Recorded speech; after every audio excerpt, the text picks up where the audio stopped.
All right, the next terminology word we're going to look at is angle of depression. So that is the angle between the horizontal and the line of sight from an observer below the horizontal or eye level, again, if it's a person. So typically on the angle of depression, it's often from an observer looking out, so that eye level.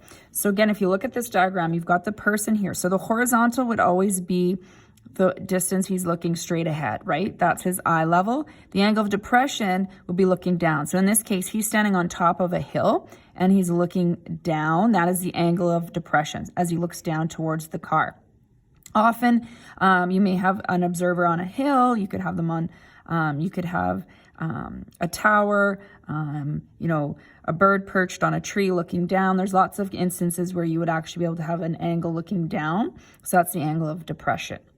It's also possible that one diagram or one word problem may have both. So this is an interesting one that we will eventually look at in a two-step problem or a two-triangle problem. So if there's a person, let's say standing, or we're just even referencing the top of the smaller building, okay? If we look up to the taller building, that would be called the angle of elevation. From that same reference point, if we look down to the bottom of the building, that would be an angle of depression. So elevation is upwards, depression is looking downwards.